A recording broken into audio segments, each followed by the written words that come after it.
WhatsMyPurpose.Org presents tough questions and tough answers. This question comes from our Facebook page.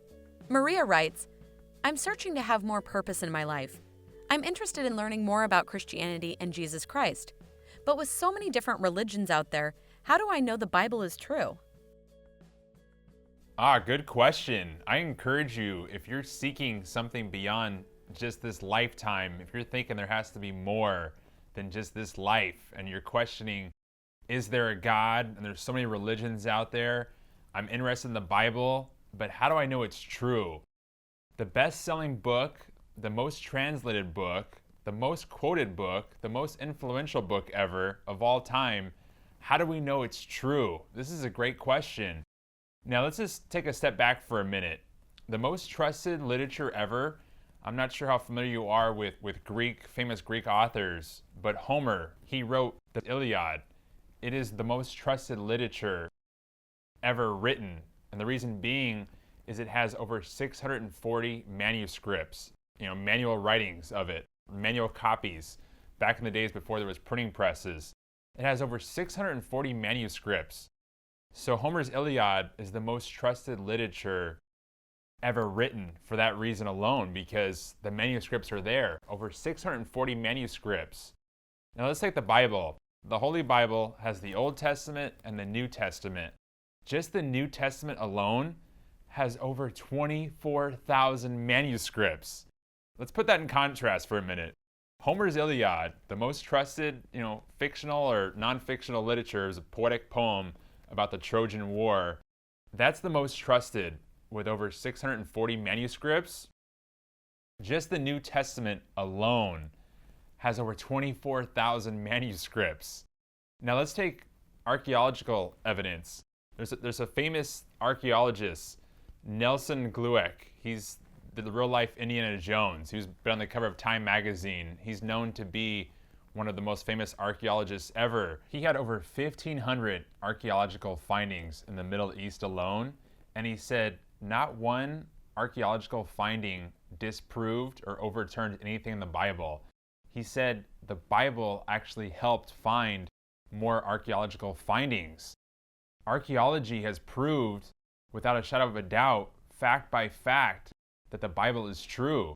I've seen the Dead Sea Scrolls with my own two eyes. You see, that's what I feel like is important. If you really want to dive into it and you want to believe it, do some research for yourself. I wanted to go see some of the original versions of the Bible, some of the original manuscripts, the original writings. I've seen them with my own two eyes. The Dead Sea Scrolls that are over 2,000 years old, that are writings of the Bible, and it's word for word. What I saw, word for word translations of the Dead Sea Scrolls are the same as the Bible that we read today. Scientific historians say that the Bible is proven to be 99.5% accurate. That's not faith-based. That's not just Christians saying that. That's not just believers saying that. That's scientific historians saying that the Bible and what's in it has been proven to be 99.5% accurate. Now let's talk about some prophecies, okay? These are writings in the Bible that were written between 500 up to 1,000 years before Jesus Christ was born.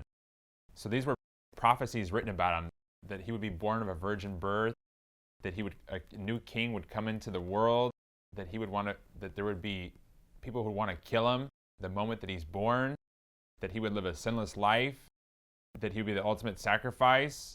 And not only that, but it was written about him, the prophecies, his lineage, who he was related to. These are writings that happened like 500 years before he was born. There was a prophecy that said that Jesus would be a descendant of David. Now the odds of that being fulfilled, all these years written before he was ever born, that he would be a descendant of David, the odds of that being fulfilled were 1 in 10,000. Let me hit you with another prophecy that was fulfilled. A prophecy that says that Jesus, the newborn king, would be born in Bethlehem. On top of that first prophecy of him being a descendant of David, the odds of that being fulfilled, of him being born in Bethlehem, being a descendant of David, the odds of that being fulfilled, 1 in 100,000. A prophecy that Jesus would work miracles in his lifetime, the odds of this happening, that he would work miracles in his lifetime, also 1 in 100,000. The odds of Jesus riding into town as a king on a donkey, the odds of that, 1 in 1 million. And Jesus fulfilled that prophecy. In the time of Daniel, the fact that Jesus would first present himself 173,880 days to the day from the decree of King Artaxerxes to rebuild Jerusalem is also 1 in 1 million. The total human probability of any one man fulfilling just these 7 prophecies that I just stated is 1 in 100 billion, billion, billion, billion. If it was written up to 1,000 years before his birth and they all came true, the odds of that being fulfilled, 1 in 100 billion, billion, billion, billion. I don't even know how big that number is. And you get into trillions and gajillions and zillions, whatever it is. You see, the Bible proves to be, from prophecies, archaeological findings, manuscripts, the history of the Bible proves to be so accurate. There's no margin for error. It's either it's the biggest lie ever, or it's got to be true.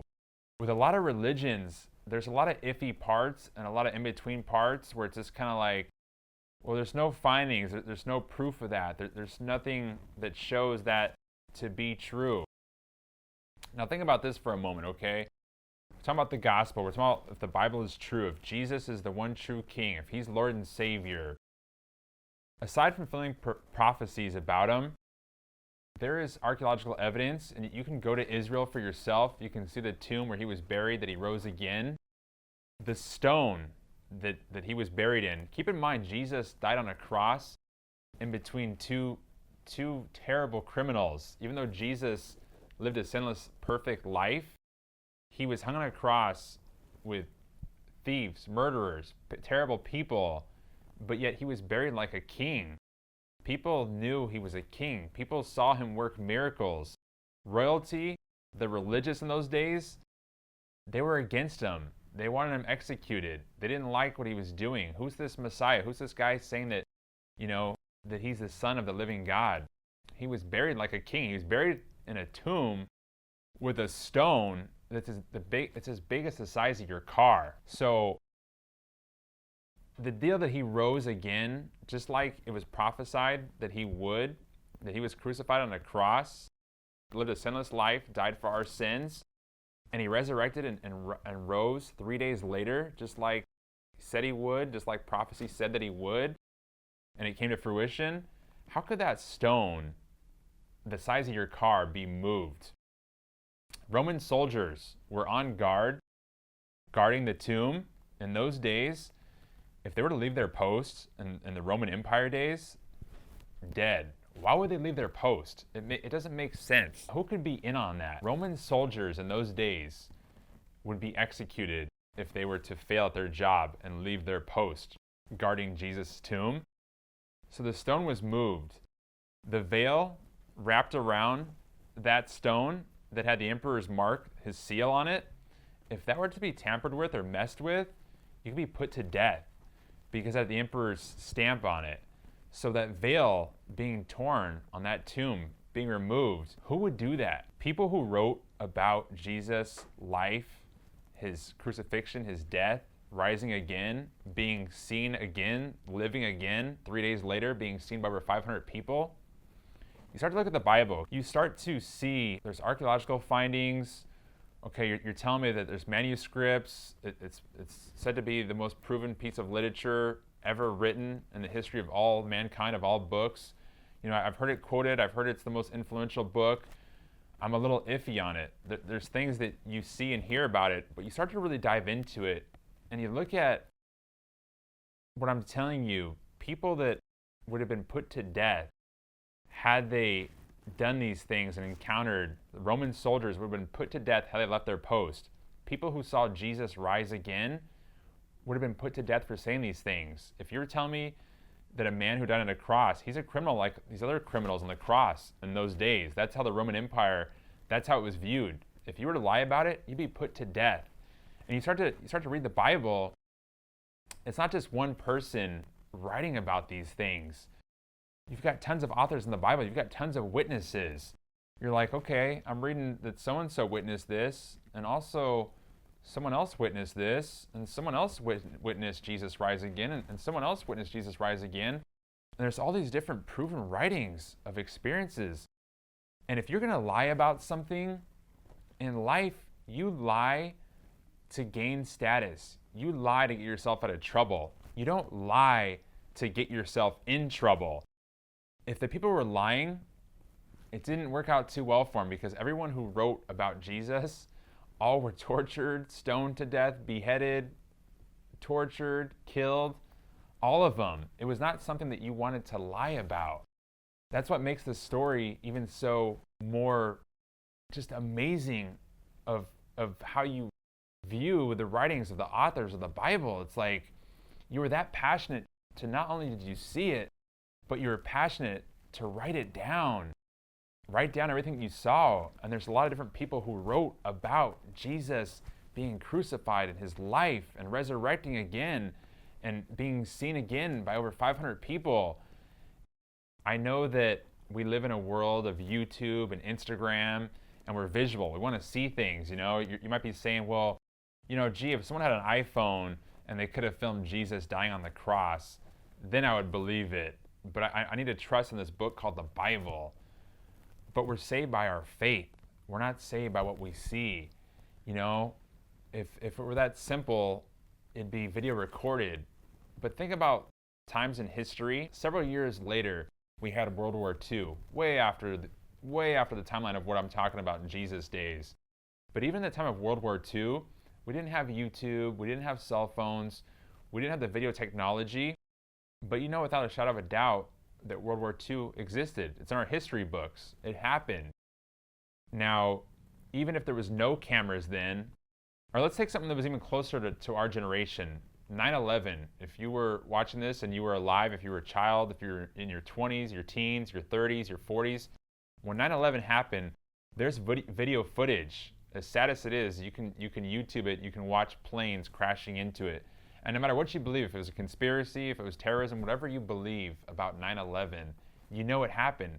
It's on video, it's on YouTube. But it was such a powerful event that even if it wasn't captured on video, it would be captured in history forever. You would hear about it. Generations would hear about it. They'll hear about 9/11 for 100 years from now, 200 years from now, that there was these planes that crashed into the World Trade Center and they collapsed. Because it was such a powerful event, even if it was not captured on video, it would still be touted. It would still be proof because it was history. It happened. If Jesus dying on the cross and what we read in the Bible is all one big lie, that was a pretty powerful event for our entire world's timeline to be based on the days of Christ. It must have been pretty powerful. It wasn't like just one person wrote this and made it all up and it's like, oh, this is it. The whole world changed.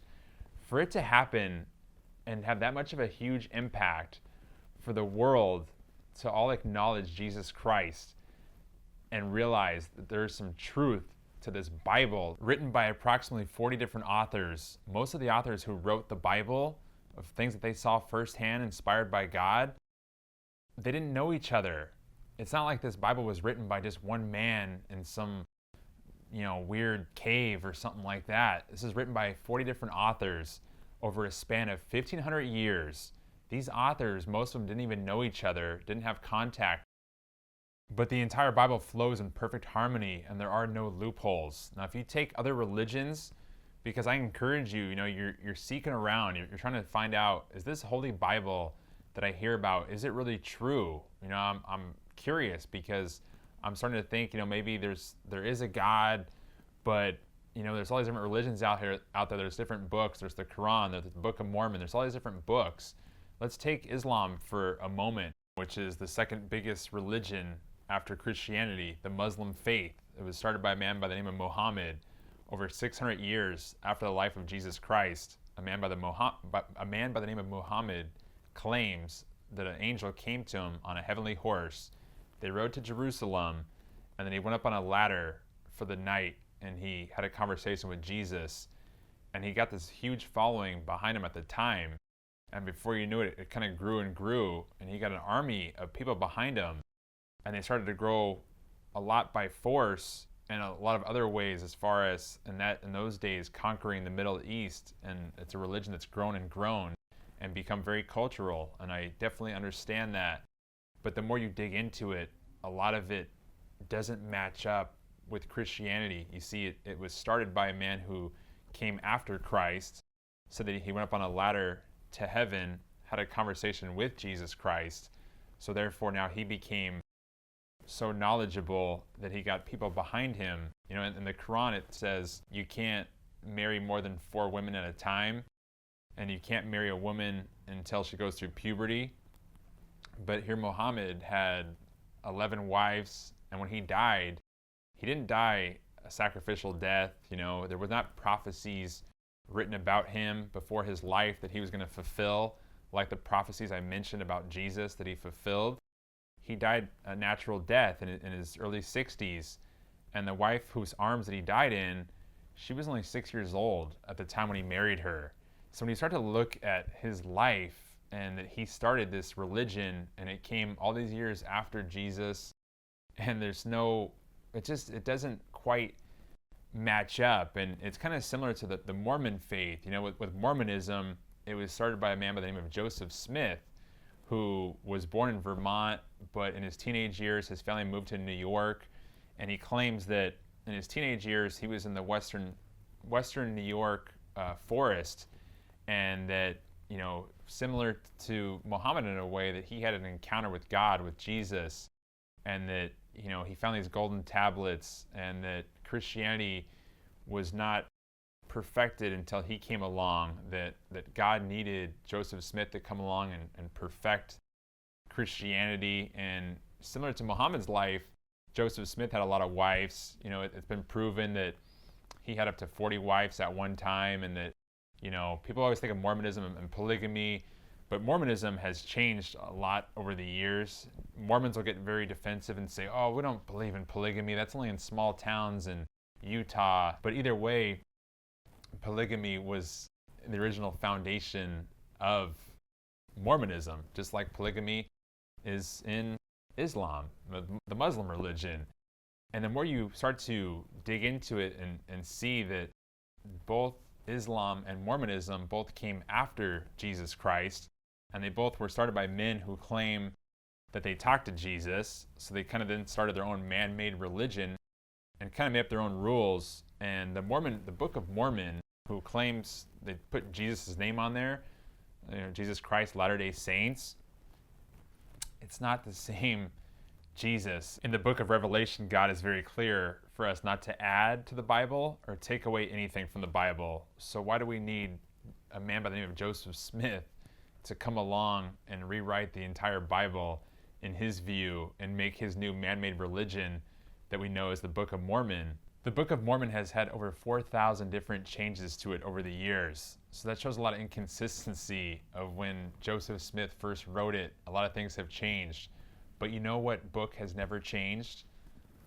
The Holy Bible has never changed. From when I saw those Dead Sea Scrolls with my own 2 eyes to the Holy Bible that we read today, it hasn't changed. Throughout all the translations, written in Greek, Latin, whatever, hasn't changed.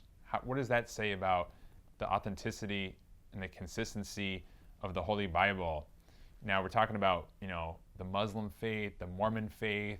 And there's also, obviously, in India, which is a huge portion of our world, is just the population in India alone. And we have Hinduism in India. With Hinduism, there is no heaven.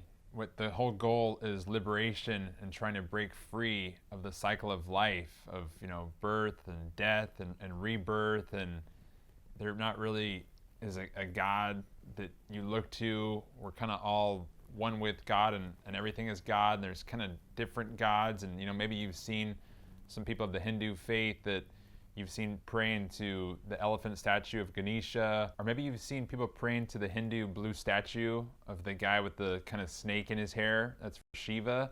And there's kind of different Hindu gods and statues and pictures that you've seen. You've kind of thought that was weird, but then you've also had Mormons come to your door and you thought they were kind of weird. And you see Muslims on the news a lot and you think like Islam is weird, and all this religion, you're just kind of like, what is real? What is true? I'm kind of turned off by religion. And you're just thinking about exploring other avenues. And you're thinking, maybe I'll just be Buddhist. The Dalai Lama seems cool.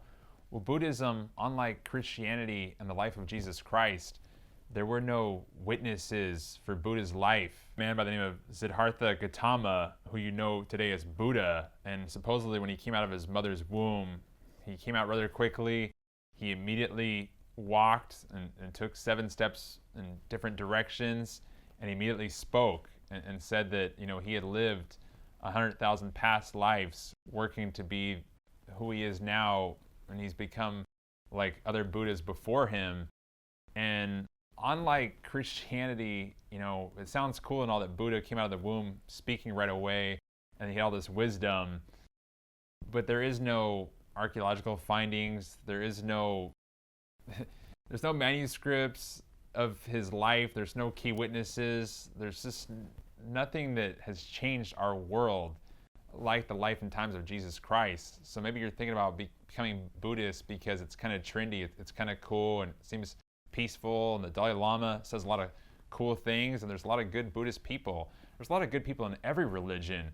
But if you're seeking for the one true answer and you're kind of looking around at different religions, you're looking at Buddhism, and in Buddhism, there's also no heaven. There's no savior like Jesus. The whole goal with Buddhism, it has some of its roots from Hinduism, is that you're trying to reach a state of kind of nothingness. You're trying to reach a state of nirvana, they call it, and it's pretty much a state of nothingness.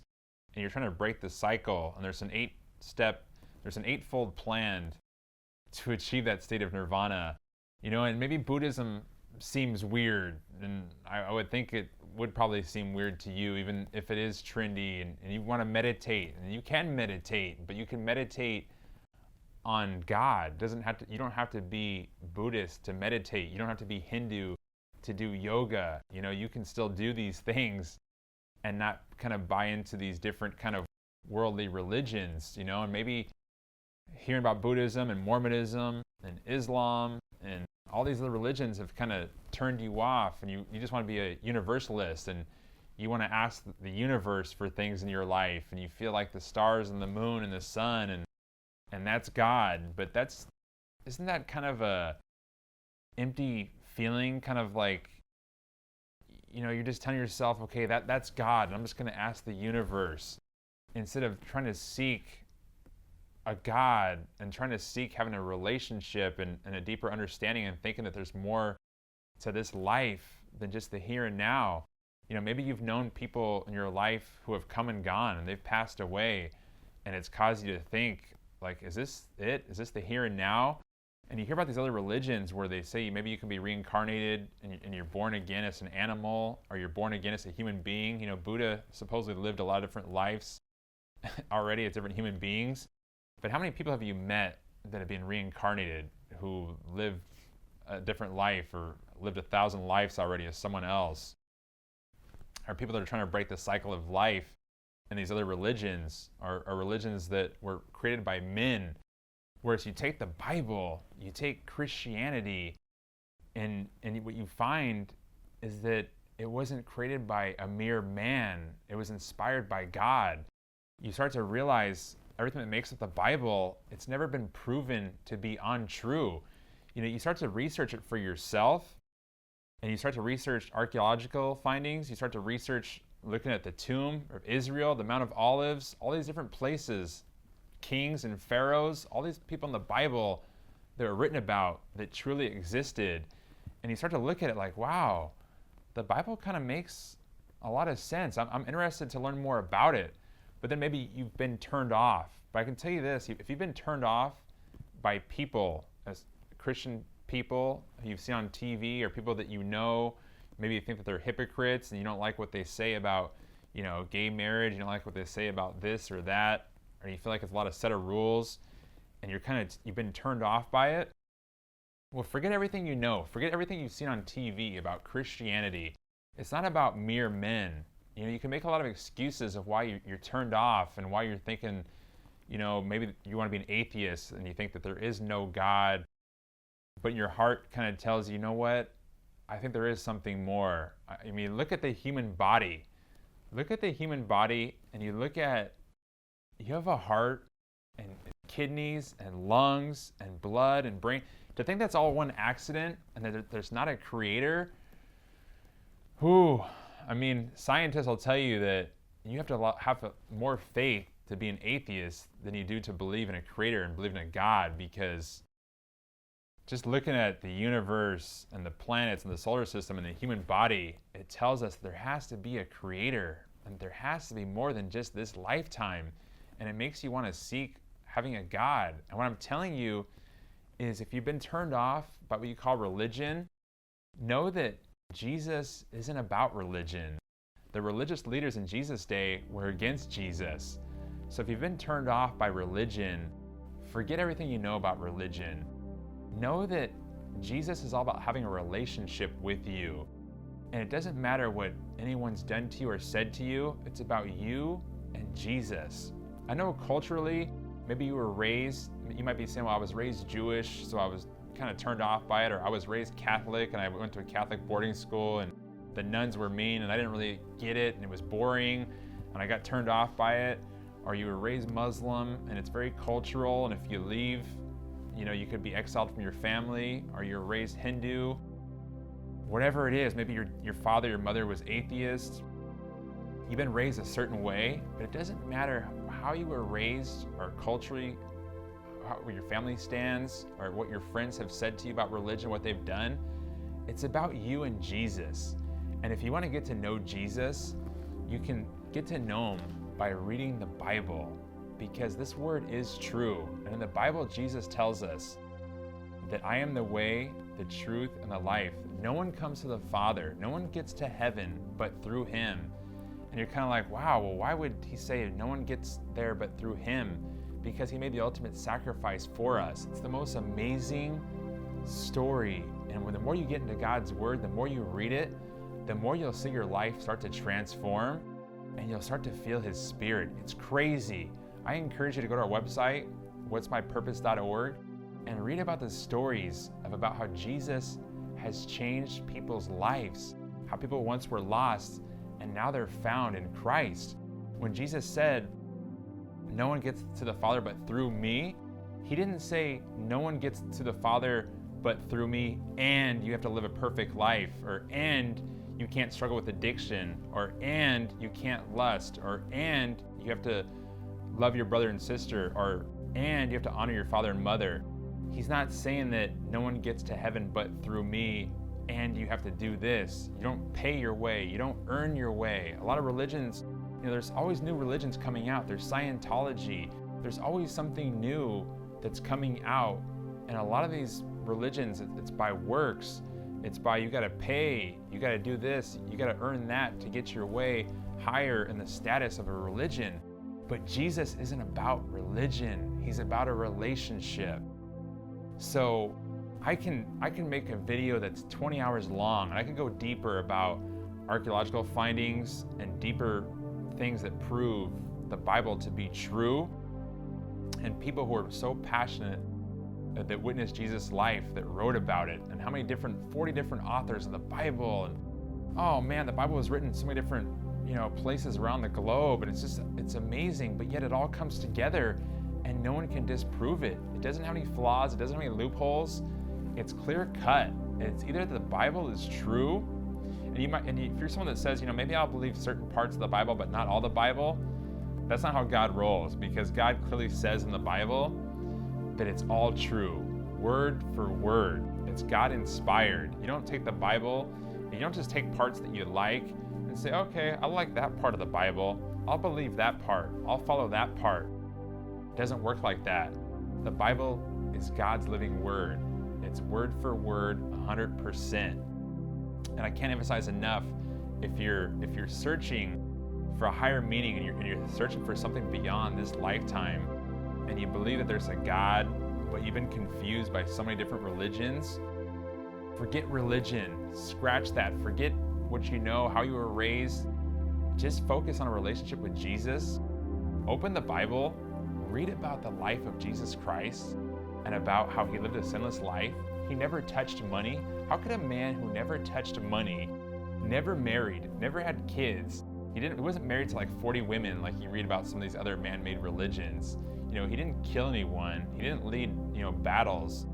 Jesus, he hung out with sinners. He hung out with tax collectors. He hung out with women who had committed adultery and were to be stoned. And Jesus told others, yeah, she's committed some wrong. She's committed a sin, but are you perfect? Let he who's without sin cast the first stone. There's so many amazing stories about Jesus and about, he tells about you give from your heart and things that come from your heart. And Jesus isn't about, who has the most money and who boasts to be the most perfect. Jesus knows that we're all flawed. So I encourage you, wherever you are in life, if you're searching for something more and you're interested in this book called the Holy Bible, and why is it the best-selling book of all time, and why is our timeline of the world based on before Jesus existed and after, and why would he die on the cross for us and take all of our sins on the cross, and then he rose again, and then he was seen by over 500 people? Could all this be true? Well, all I can tell you is, you look around, a lot of the religions don't make a lot of sense, and when you start to dive into the Bible and you go into it with an open mind and an open heart and you give it a shot, no matter what phony guys you've seen on TV that have turned you off, you go into it with an open mind and an open heart, and you don't see if Jesus Christ comes into your heart, comes into your mind, comes into your soul, and changes your life. Don't look at churches and think it's all about the money or you got to give. It's about you and Jesus. And I encourage you to start reading the Bible and see that you don't find that it transforms your life.